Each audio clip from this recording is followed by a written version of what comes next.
Greetings and welcome to Connecting with Intent Formula Show. I'm your host Muhammad Awais. On this episode, we have a very special guest, Keith Senzer. He's the president of the Sophia Valsamos Foundation. Please join me to give a warm welcome to our guest, Keith Senzer.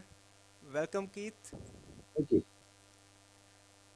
Let me start with this. Where were you? What happened? Who were you surrounded with that inspired you to do what you do today? Okay, so I would probably say my kids. Um, Hmm? I have a daughter that has generalized anxiety disorder, and I have a son with ADHD and a little anxiety as well. That they usually go hand in hand. Um, just watching what they struggle with. I also have undiagnosed ADHD when I was a kid, so I didn't know it at the time. So I dealt with getting bullied, not being able to focus. I did poorly in school. Um, always wanted to be a child psychologist. My parents are like, too much school. You're good with people. Do a people thing. And I went into the hospitality business. I ran hotels in Manhattan. I ran my own catering business for 17 years. And, as I got older and my kids started leaving for college, I realized I need to do something more rewarding in my life. Actually, they were still in high school. And I decided to get my coaching certification, and I was going to focus on youth because going back to school, to be a psychologist, it would have just been so much more school and so much more time and I wouldn't be able to make the impact. And I'm like, this way I could do this right away. So I went to school for a year. I got my coaching certification. I decided to focus on youth, and my goal is really just working with teens. And definitely, my kids are my inspiration. And I think my initial desire to do this came full circle 40 years later. Excellent, excellent. What is your higher purpose in life? So for me, it's helping teens find their true north and live it through their words and actions. They can help create, just heal our world, create a better world, right? More peace, more empathy, more compassion, more understanding. And without social emotional learning, which they don't teach in schools, they don't get those strategies, they don't get those skills. And it's such a, to me, it's the most important skill set to have because it shows up everywhere with your friends, with your family, at work, any relationship you're in. What have been top three greatest challenges that you have had to overcome? Sure. So probably my first and my biggest is when I sold my business, having to start all over again and start a brand new business with no clients and slowly build this. I mean that is huge, and it took me quite a few years, but I'm now doing this full time, which was always the goal. But for a good 3 or 4 years, I was working while I was doing this, trying to get it here. So I'm finally here, but it took a while. Um, I think confidence in myself with regard to just like what I'm putting out on the internet.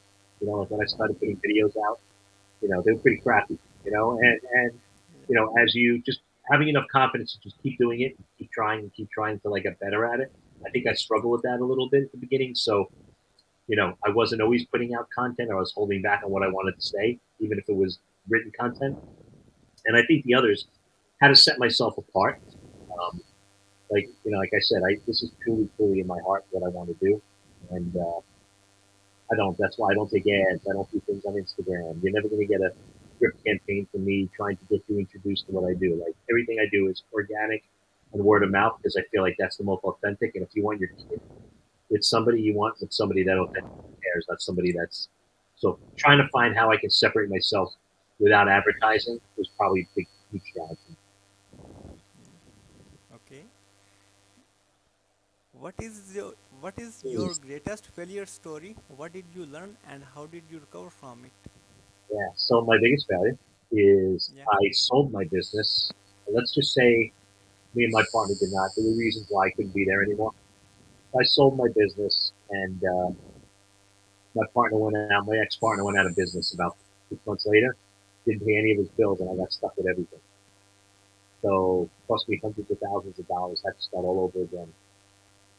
But yet here I am, right? Probably I learned a lot in that lesson. A lot about making decisions and the way I handled myself and just decisions I made with regard to protecting myself. And some of it, it's a long story. I don't want to get into it. I did it coming from a good place because I didn't want to hurt this person, not thinking they would hurt me, but whatever. Things happen. Um, but yeah, I think that's my biggest failure. What is your what is the most impactful book you have read and what did you learn from it? Oh my God, I probably read one business book every 2 weeks, but I think the Compound Effect by Darren Hardy. To me, that concept, the compound effect of like consistent, disciplined action every day, even if it's just a little bit, just the tremendous benefit you get from that. So for me, that book really, I share that book with everybody that I try to coach, and I try to get them to understand the power of just consistency and discipline and taking action. So it's a great book to talk about that. Excellent, excellent. What are your goals for the next 12 months?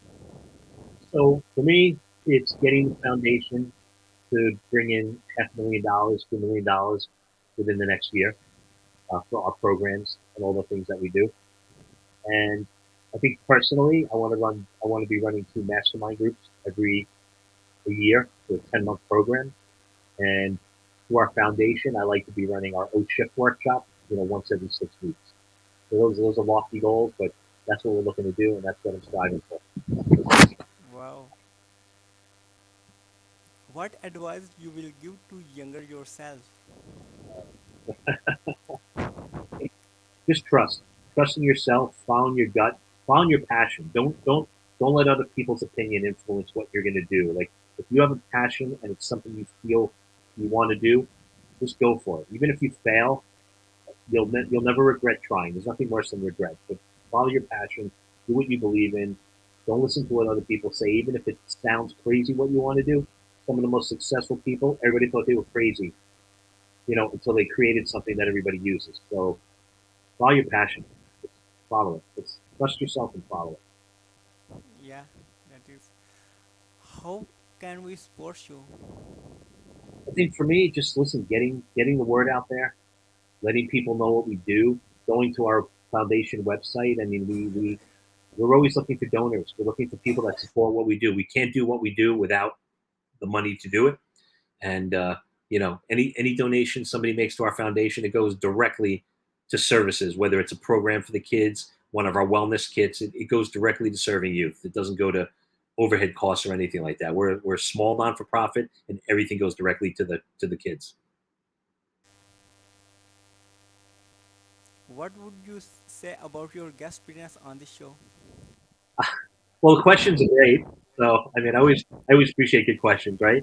And listen, I always appreciate the opportunity to share what I wanted, what I do, why I do it, and just to share about the foundation and my life's work.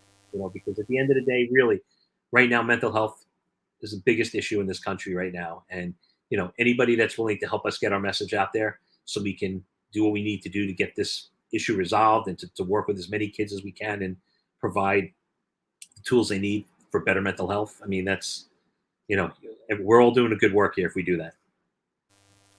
Thank you so much, King, for your kind words, and I really appreciate for that. What closing thoughts would you like to share with our listeners? Uh, I think for this goes for everybody, right?